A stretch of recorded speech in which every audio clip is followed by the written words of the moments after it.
Good morning. Welcome to EduSet Network. Friend, we are discussing literary theory, and one of the very important aspects of literary theory is structuralism in literature. So we will try to understand today in different aspects of structuralism in literature. And for discussion on this very topic, we have in studio Dr. Anand Prakash, senior academician. He has over 30 years of experience teaching English in Delhi University and has written a number of books, and he is editor of a journal for drama study and another journal in Hindi. The name is Yug Paribodh, and he has also written commentary on the Mukti Bodh in our time. So he has equal authority of both in English and Hindi. So I think his knowledge and experience will help us and guide us how to understand the structuralism in literary theory, or is in literature. So on your behalf, I welcome him for the EduSet lecture on this very topic. Welcome, sir. Thanks, Samredji, for the introduction. Today's topic, viewers, is structuralism and literary theory. We have already covered a vast area of literary theory, starting from its beginnings, its evolution and development through the 18th and 19th centuries, and now we are grappling with aspects of literary theory that emerged in the 20th century. And one of the major developments in literary theory in the 20th century is structuralism. And today I'll be explaining in general certain arguments and points that literary theory under structuralism puts forward, and in the process I would be elucidating and simplifying a few things, because this is a highly technical subject that we are dealing with, and at points of time it will require some explanation. So I'll keep that in mind, the needs of the viewers, and stop and maybe also take help from the examples to explain as to what structuralism is. If you remember, viewers, if you have heard my earlier lectures, particularly relating to the 19th century, then you would know that at one stage of time, at one stage in our discussion, we were made familiar with what is called the mode of production, the base or structure.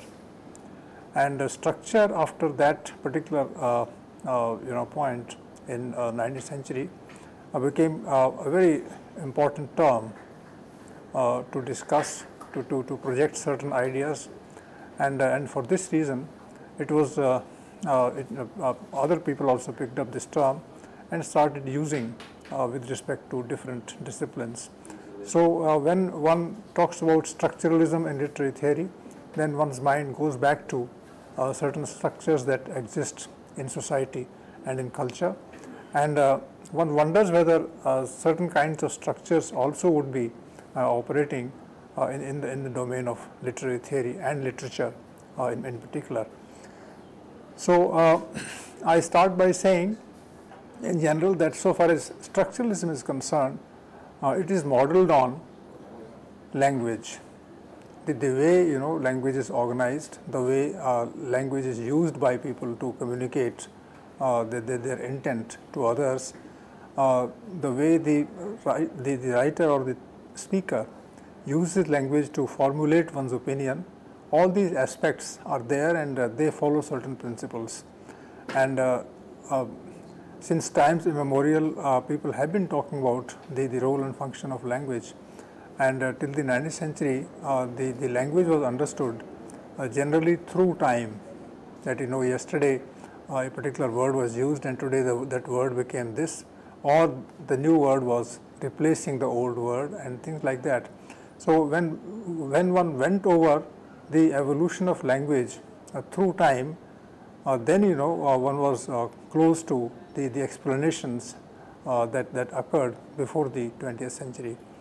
A new emphasis in the meanwhile developed in the early part of the 20th century, and that emphasis was that language, in that particular sense in which it was understood earlier, has no history of its own, that language always lives in the present, and that language exists at a time when it is used, that it has a history, that it has certain other words in the vocabulary, it has certain principles, etc. is immaterial for literary theory, particularly with respect to structuralism. So, structuralism that way, the word structuralism is that it is a negation of, and I am using a heavy term here, the diachronic. Diachronic means when you evolve through time, when you evolve through centuries, that is called diachronic. So, language theory in the 20th century is not diachronic. It does not have a history, it does not move through time, it does not evolve through time. And if you have to understand language, then you should always refer to the moment when the language is used by a person, and that moment is the present moment. Therefore, the other term which was to establish language as a present centered phenomenon, as a phenomena that always refers to the present, the existing context, that is called syncretic. So, not diachronic, but synchronic, not syncretic, synchronic, which means that whatever exists, that will be studied, and that will be studied with respect to language, and that will bring about a change in the definition of language theory, which will now be called structuralist. We will come to this point again later, but then this was just by way of introduction. I will introduce to you two new words also, because these will help us understand structuralism later. And the one word is sign. Sign, so sign it's an indicating thing. It might be a pointer. You point your finger at something, and or you use your finger to communicate something, or you use your hand to communicate something. So in a way, you are making a sign. So when a word is uttered, actually the word also is a sign. When the word is used, the word is a sign. Now we don't understand a word to be a sign. You know that the old grammar books that taught us about the definition of the word said something else.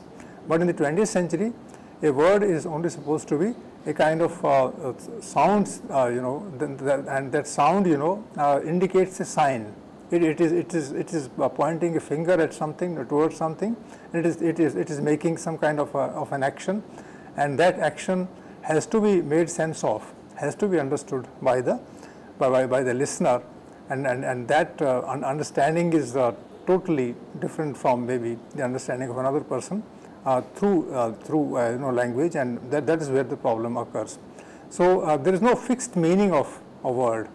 So in that sense, a word is not a word, the word is a sign. It doesn't denote anything, it merely makes an act clear on the part of the speaker, on the part of the one who is using the language, and for the use of another person who is the listener, so that listener can make sense of it. So that is called the sign. Now the other word, that I introduced to you is signifier. Sign has in fact two parts to it. The word has two parts to it. The one is the signifier. So signifier means that the person who utters is actually signifying, is using an act, and then signified is the intent, the purpose, or the meaning. So when you are making a sign, then you are in a way speaking something, speaking a word. That word actually will compel another person to wonder, and when this person wonders as to what is being said, in the meantime something will emerge out of the sign of the signifier, and that will be called signified. So signified is the meaning, signified is the concept, and sign is and signifier is the word in its utterance. So once again, it's a slightly technical thing, but I'll come to it again later when we discuss this in that context. Now there is a philosopher and a theorist of language. I referred to him in the previous lecture.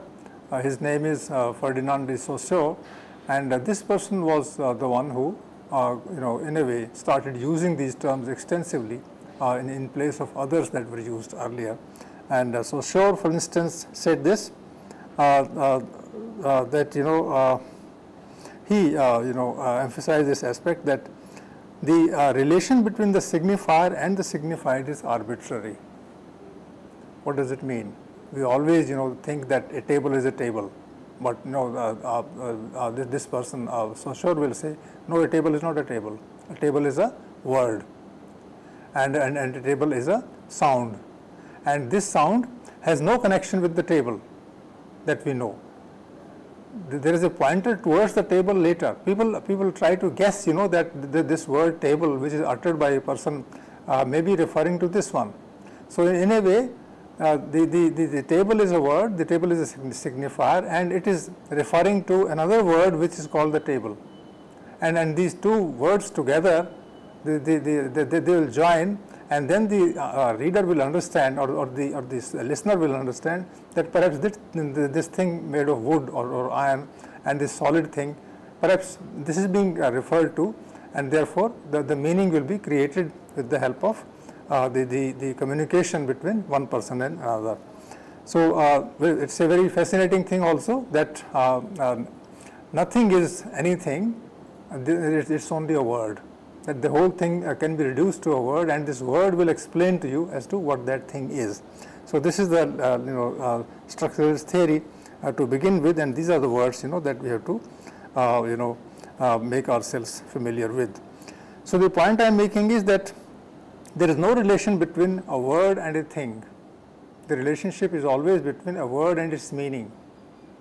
And when the user of language uses the word and uses for the purpose of creating a meaning, then that thing gets conveyed in more or less the same manner by to the listener, who hears the word and who thinks of the signified, that is the meaning, and then there is a clash, and then there is a grappling, there is a struggle, and in that struggle people make sense of what is actually being communicated.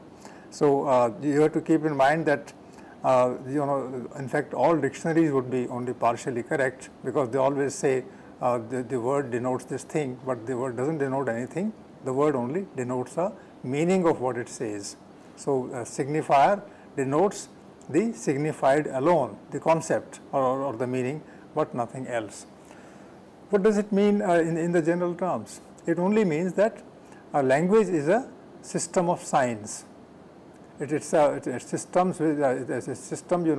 in which different signs, different signifiers, they are arranged, they are related with one another, they work through interaction, and if you understand the game, you understand the grammar, you understand the working, the process of the struggle between words, etc., then only you can understand language, which then will make some sense to you. Now, Saussure said at one place in his analysis that in the linguistic system there are only differences. So, in a way, we learn a word in its context of difference with another word. And well, the example is that when you say that this is a cup, then somebody can ask you, what is a cup? And then somebody else can say, the cup is that which is not a glass. The glass is that which is not a pen, and things like that. It goes on, etc. It's not a kettle. It's not a spoon. So you start saying all these things, and because most of the things are connected, then you start thinking of various things, and then maybe you realize that we are talking about a certain classified kind of group where different things, they are different, and because they are different, therefore they will throw light on one another much more clearly. Now, are there such structures in a language which which denote the struggle between the signifier and the signified? And the answer is yes. There are structures. These structures are more or less universal, and the knowledge of these structures and the role of these structures in a language will enhance our understanding of our world, because these structures then will denote things that are outside the language, and that outside part also gets included in the system of language. Because language is structures, then I ask a question from you, and you can start thinking about it. What is literature? And well, if you think structurally, then you will not say all those things which Dr. Johnson would tell you, or which Matthew Arnold would tell you, or Coleridge would tell you, or Wordsworth would tell you. The structuralist will say that literature is language, and because it uses language, it has words, and those words have a connection with one another, and those words are either they are either signifiers or signified.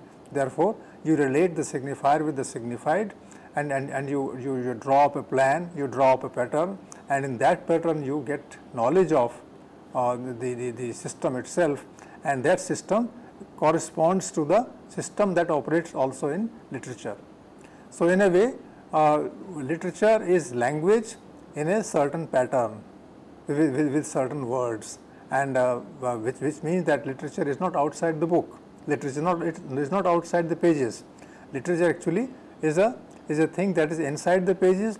It's in the form of certain signs which are drawn on the page, or when the literature is read out, as poetry is recited, then literature is that which comes out from the speaker in the form of a sound pattern, and that sound pattern is to be understood specifically by the listener, and the written pattern, the picture pattern is understood specifically by the reader.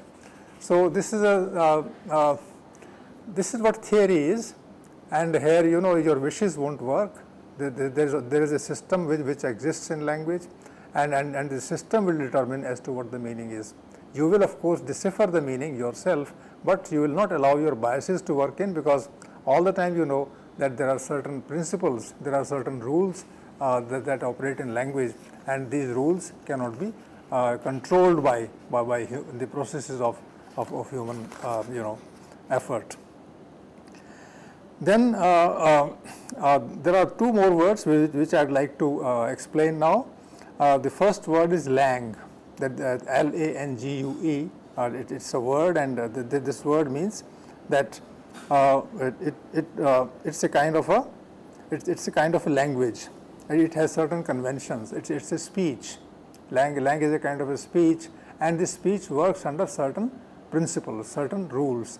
And the other word is parole, P-A-R-O-L-E, and parole is the actual speaking of the word.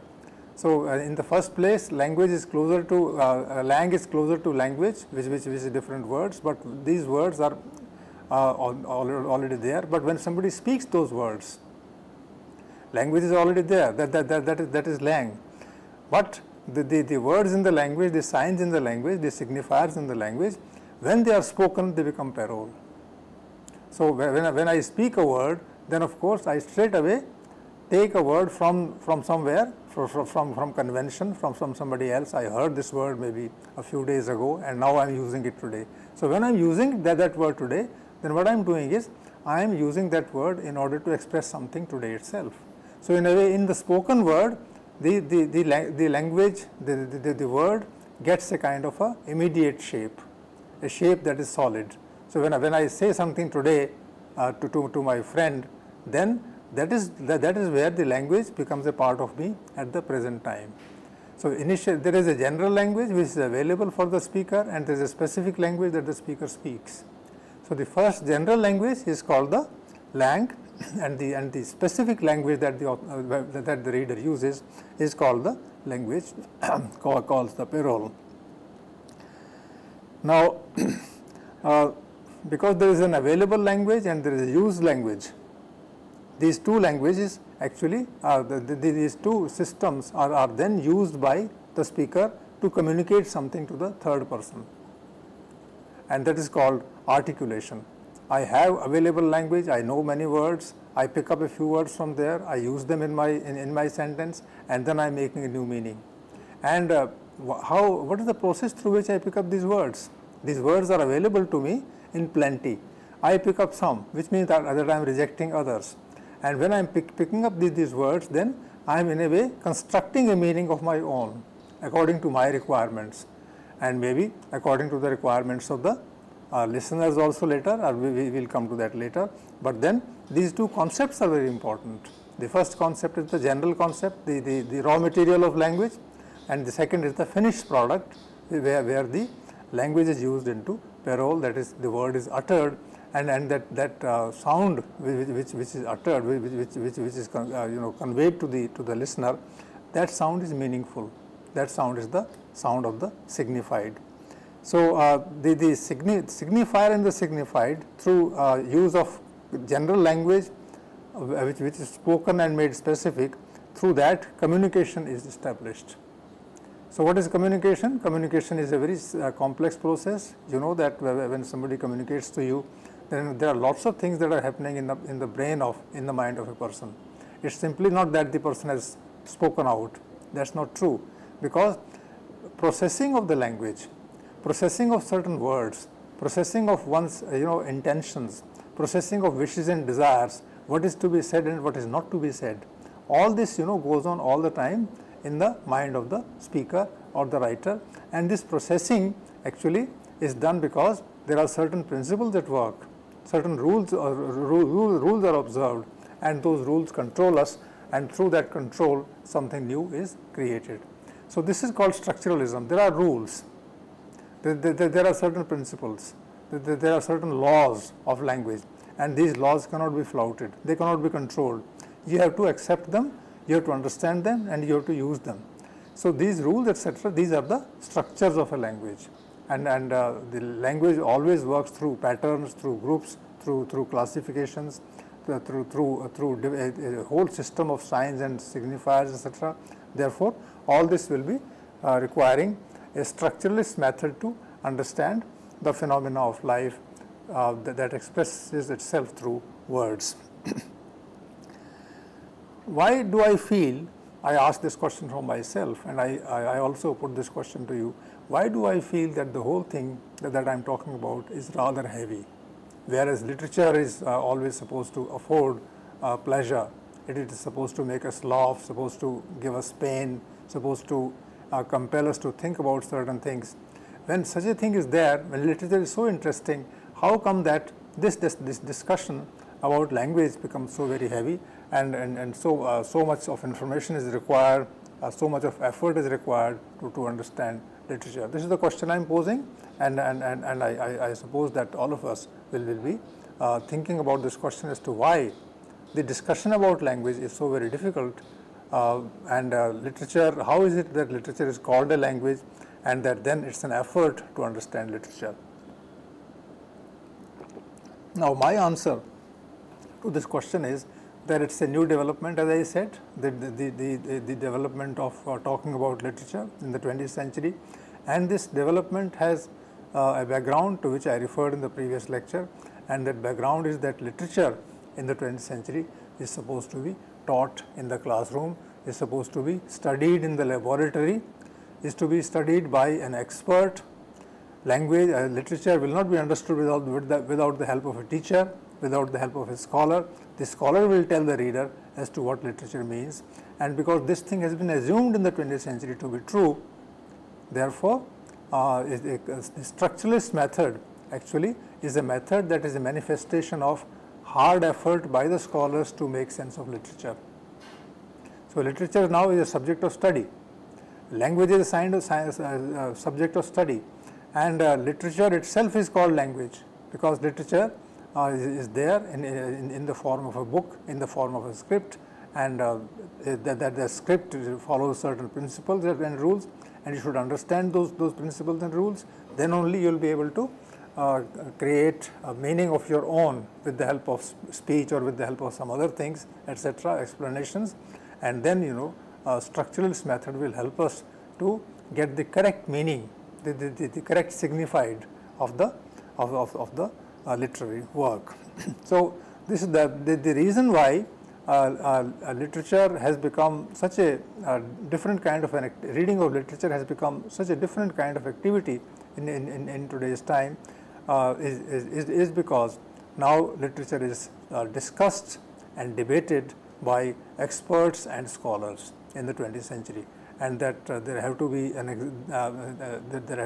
to be an exam system where people's skills in the understanding and interpretation of language and literature will be tested. So all this requires that experts work hard to understand the rules, and then they work still harder to explain those rules in the process of their practice. So, a kind of academicism, academic activity, academic behavior, academic approach that has occurred in the 20th century, because of which structuralism has emerged as an outcome of their efforts. What was literature before this? Literature today is language. Under structuralist method, literature is language. What was literature earlier? Earlier, literature was supposed to be a message.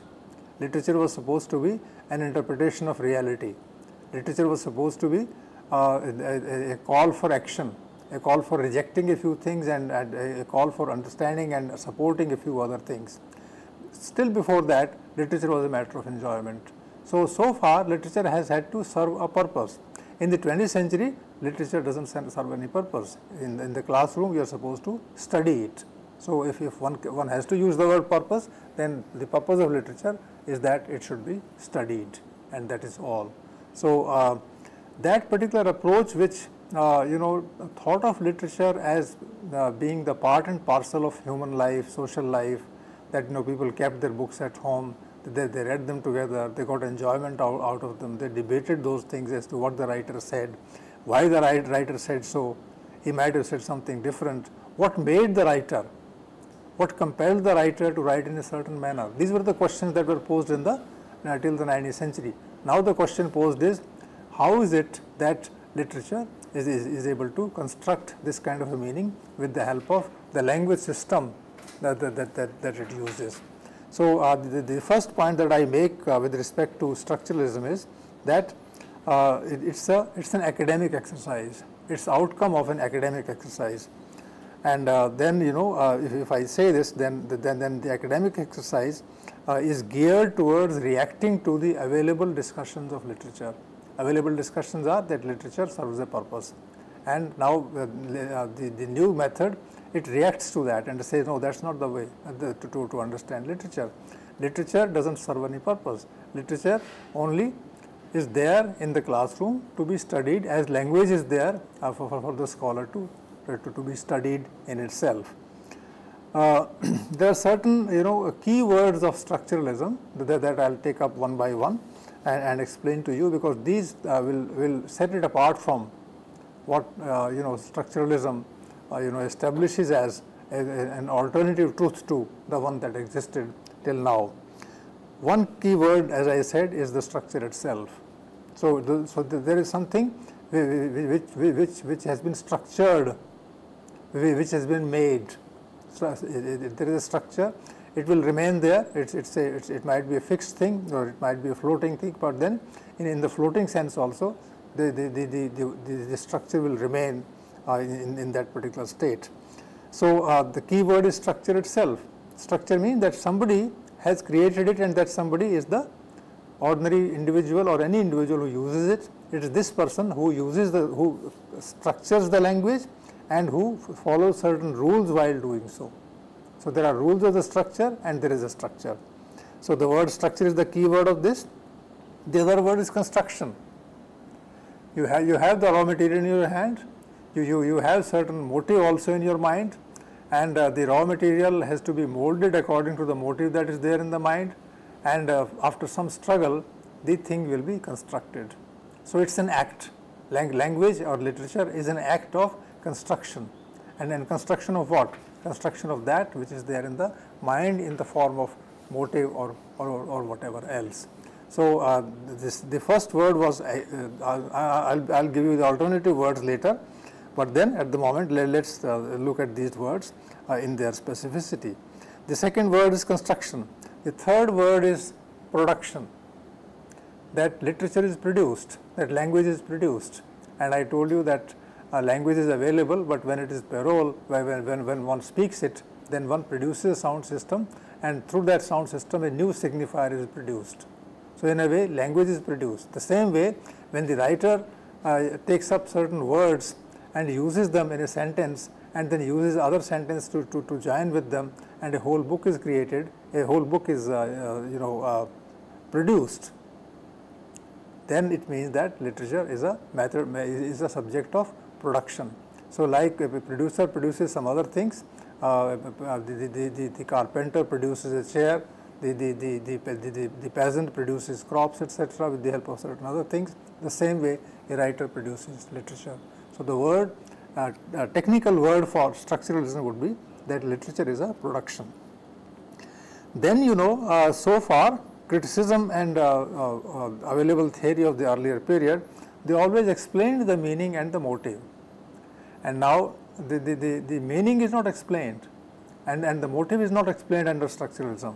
It is only how the meaning is created that is explained. So why is not explained, wherefore is not explained. What is explained is how. So when somebody wrote it, then how was that written? When you read it, then somebody will ask you, how do you read it? When you reach a certain conclusion in the process of reading literature, then somebody say, how did you read the conclusion? So the question in structuralism is always how. It is never why or why not. Initially, people took stand against one another. Now people don't take a stand against one another under structuralism. They simply say, I produce it this way, you produce it another way, and tell me how you produce it, and I'll tell you how I produce it. So that way, the how is important in structuralism, not why or not why not. Then then there is signification. What is important is not conveying a message, but to signify. You see, for instance, initially literature was supposed to bind the masses, bind a community into a unified whole. But that is not true. For instance, there is a nationalist literature, there is a revolutionary literature, there is a religious literature, and these literatures always combine people in some kind of a unity. But then under structuralism, literature is a matter of signification, which means that people understand from certain systems as to how literature produces meaning for us, and that meaning, how we ourselves then finally see that the meaning is communicated to us. So the whole terminology of structuralism is the terminology of production, of construction, of putting things together, of following certain principles and rules, and if you understand the rules better, then of course you understand literature better. But the purpose is only to understand, it is not to do anything beyond that. So that is what under structuralism literature will be understood. Now these keywords, you will remember that the other keywords earlier have been, for instance, Dr. Johnson would use the word comedy. Now here the comedy will not be used in that sense, because comedy would mean that people are made to laugh, they are made to enjoy things, and that literature has a comic purpose. Here literature doesn't have a comic purpose, or if it is a comic purpose, then once again the question will be asked, how is comedy used in literature? So once again, either the word comedy will not be used, or if it is used, then the other kind of question will be asked. For instance, why does a writer write? That's not relevant for structuralism, because writer in fact has not written anything. Writer merely has expressed, writer merely has constructed, and after construction it's of no use to him. Now the literary work is actually constructed for the reader. The reader takes it up and constructs it once again under one's own knowledge of of the rules of the game. So in a way, a literary work is not a literary work. A book is not a book. A poem is not a book. A poem. All these things are actually clusters of words in a certain sequence, in a certain arrangement, and therefore they will be called not work of literature, not a book of literature. They will be called texts. So now this is the term, that under structuralism, a work is a text, a book is a text, and text is in front of us in the form of printed word or whatever, and then we look at the text and then we see the words, and we understand these words only generally and in the language, but then we speak them, or somebody speaks inside the text, etc., and these words then clash. There are so many words, so you have to differentiate between those words also. Why is it that earlier the word front is used and later the word forward is used? So you will have to see the difference there, and through that finding that difference and putting them together, then you will reach some kind of a sense.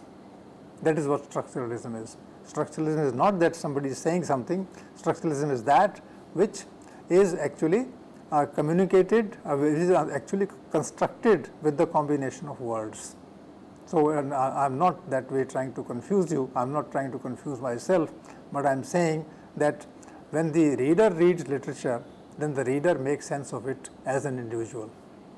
And the reader does not know who the writer is, the reader does not refer to the writer at all, to his or her life, etc. The reader focuses his attention entirely on the page of the book, and where different words are written, and he puts those words together, and he asks the question, why is it that this word has come next to this, and so on and so forth. And then one realizes that there is a pattern that is emerging in this text, where there are certain synonyms, and there are certain antonyms, and there are certain verbs, and there are certain interrogations. What is the function of the interrogative sign, etc. All these things then will be considered by the reader oneself, and that's how the meaning will be guessed, and that guess will depend on the understanding of the writer of the book at that point of time. So, I will now take up a few after these keywords that I have commented on, and all these keywords are words related to, they belong to the same category, the category of somebody constructing something. So, these are the words of construction oriented nature, and then I may make a few points. The first point is, for literature, language constructs the very nature of our perception of reality. You do not create reality, you create the perception of reality.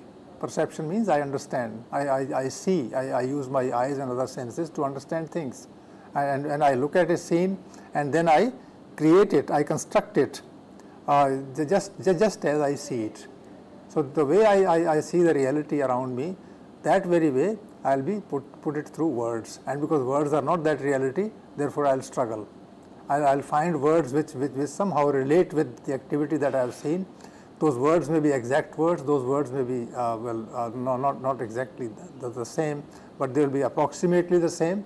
Therefore, I will put them together, and I will give them a pattern, I will give them a speech, etc. And finally, I will feel that now, perhaps I have been able to convey this. But then this effort by me, the result of the effort by me will be taken over to the reader, who will then once again subject the text to a certain kind of examination, and will put those words together in one's own case. It will be his or her extent of knowledge that will be required to understand the book, etc. And what I wanted to communicate as a writer will be communicated by the reader oneself, unto oneself. That is, the reader will say, okay, these are the words, let me see what they mean. And then, through great struggle, this other person will understand the perception of reality which was there first done in the hands of the writer. Then I have already explained this point, that literature is a text, it's not a book. And the second point that I then make is, literary texts are structured like a language. So, language is structured in a certain manner.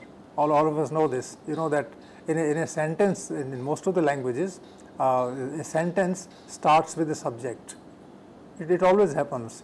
Whether it's English, whether it's Hindi, whether it's Urdu, or many other languages, not in Sanskrit, but in these languages which are spoken and which have evolved over a period of time. And in today's state, these languages will always have a certain structure where the placement of the specific elements is fixed. So, you will have the noun, you will have the subject in the beginning, which is a philosophical thing. What is the most important thing for me, so far as I am concerned? Well, myself. So, I will put myself in the beginning of the sentence. So, all the sentences will have the reader or the writer as placed in the beginning. So, it is a structure. It is a structure in which the sentence starts with the subject. After that, in English, there has to be a verb. In Hindi, there has to be something else. So, now there is some difference, but you know that whether the verb is there in the middle of a sentence or the verb is there at the end of a sentence, this is fixed. You can't change it. If you change, then meaning will not be correctly conveyed. So, this is a very simple idea about grammar, that grammar is not the knowledge of sentences or words. Grammar actually is the placement of specific words, and this placement is universal. It is there in all languages, and this placement will convey to us as to what the sentence means. So what I am saying is that a language is using these structures. So whatever word you put in that place, it will become, for instance, you see, I say I am going to school. So instead of I can use another word. I can say the bag is going to school. Now the bag cannot go to school, but then the sentence will be correct, because the bag becomes then a noun. The bag becomes something else. So the structure cannot be overcome, cannot be controlled, cannot be played with unnecessarily, otherwise the meaning will be lost for the person. So literary texts are structured like language. So what happens in language, the same thing happens in literature. For instance, in literature also there has to be a beginning. All poems will start, all plays, all novels, start from the beginning, and then they start, and there are conventions at the beginning.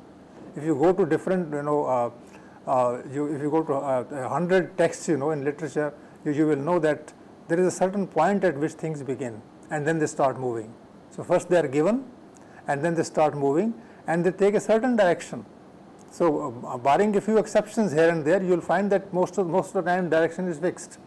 So for instance, it is structured in a story that the man was born in the first sentence, then you will know that the man will finally grow up. So there is a structure. There is a structure that the very fact that a person is born, then the person will grow up. And it's possible that the man will move towards death. It is also possible, if somebody falls in love, then the structure will compel the writer to take this person either towards marriage or towards meeting or towards separation and divorce. So these structures work through work in literature all the time, and it is these that control the author. So the author is not Swayam Bhu and Paribhu. The author actually is controlled by the structures of language. The same way is true about the language itself. In the language there are structures, and in the literature also there are structures, as I given examples, and these have to be studied by the teacher, by the scholar, by the student in the classroom, so that one can understand that this is how the structure was partially flouted and then brought back to its normal course, and well, this is what the author has done, and through that he has created a new kind of a meaning. So what is the question? The question is, how has the writer created a meaning? And the answer is, this is how the meaning is created. The structure was followed, the structure was flouted, the structure was brought back, etc. So it's a kind of a game that the writer all the time plays, and it's a game that the reader also all the time plays in the writing of literature. The third point that I make is that literature is a system within and in relation to other systems in a particular culture, all of which are based on the linguistic model. I'll take up these points one by one. Literature is a system within, that is, when you read literature, then there is a system that is working within it. Now you are not referring to the world in which the book is placed. You have a system within literature, within the expressions that are there embedded in the writing. So you have to find out those structures. In fact, the structuralist method is very useful for reading, because then you become very conscious about the use of language, about the use of certain concepts in an expression, and your understanding is very deep. It earns a kind of depth, when you are reading a book, because then you are very consciously and alertly trying to decipher, trying to find out as to what the author actually is doing and how he is creating this kind of effect. So there is a system within literature and in relation to other systems. Now this is important. Within itself, the text has a system, but there is another text which also has a system, and this text relates with that other text also. So for instance, Ramayana has a system of its own. It has its own kinds of kings, and with following certain laws, and certain other characters, who are related within the family, or there are certain characters which are antagonized as enemies. So this kind of a system works in the story of Ramayana. At the same time, Ramayana also interacts with Mahabharata, which is another system.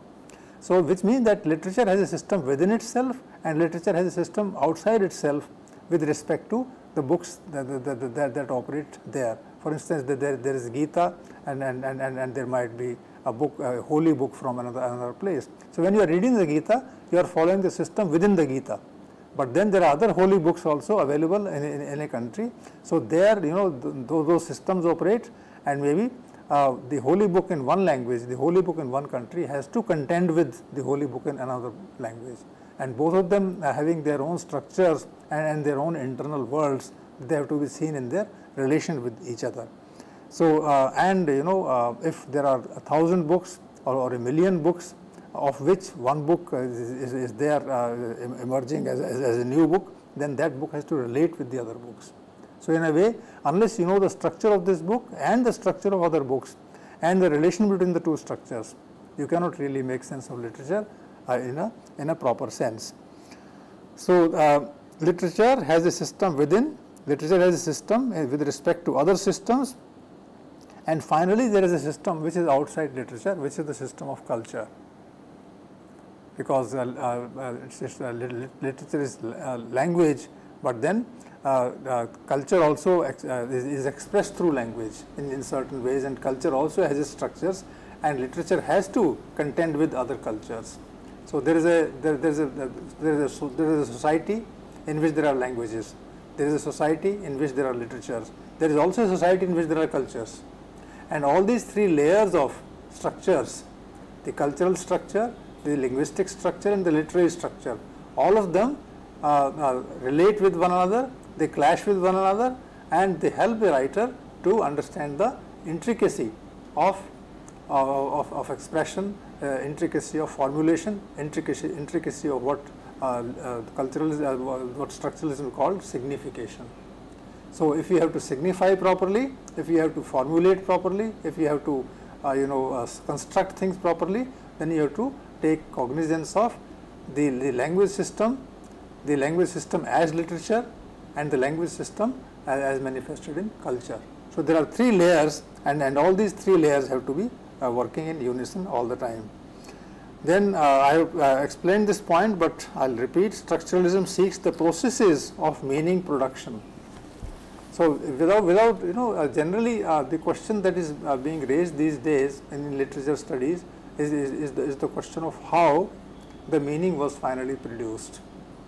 So, if there is a tragic book, if the hero has died at the end, then the question can be, what happened in the course of this hero's journey that finally this hero died.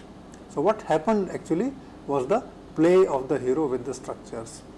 There were certain structures he understood, there were certain other structures that he did not understand, and he in fact could not relate with them very well.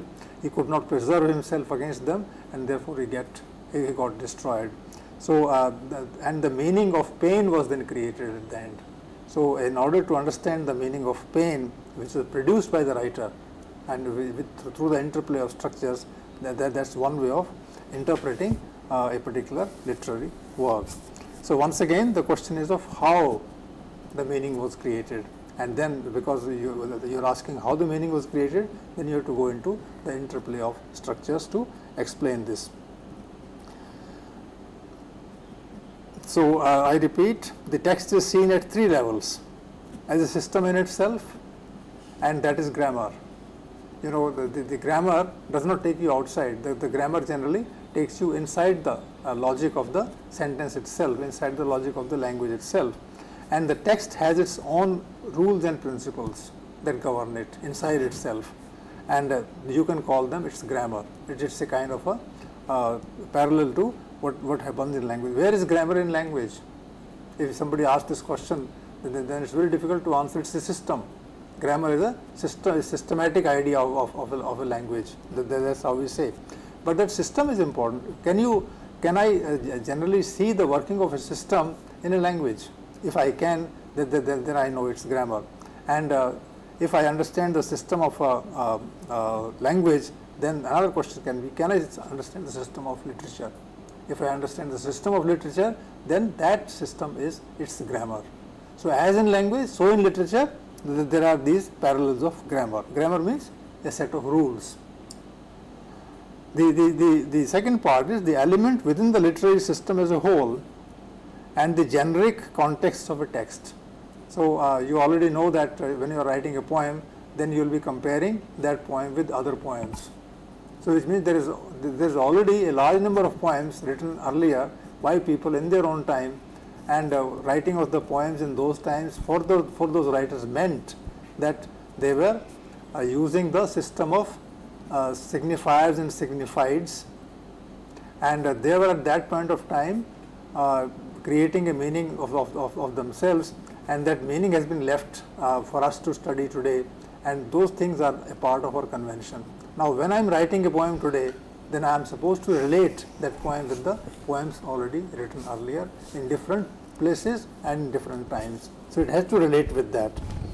And the third thing is that as I have already said, that it relates to the world of culture. Now I will take up certain words at the end, viewers, and I'm glad that I'm sitting next to Dr. Amrendra, who is also a writer. So maybe there are certain things that he would have found a bit problematic. So I would like him to respond to what I have said, and then maybe I can. So one thing which you told that like structuralism and construction, and that finally gives to the product. So when it is said that writing is a flow, if one start thinking about a structure, construction, and then start writing, I think is this the right way? It's just a way of for the critic, we can say. Critics look at this way, rather look at the thing just opposite to this, because they can't write if they go in all such kind of details. Amrenji, tell me one thing. When you write a paragraph in a novel, you are a novelist. Then do you straight away write in a flow, or you face certain difficulties while writing?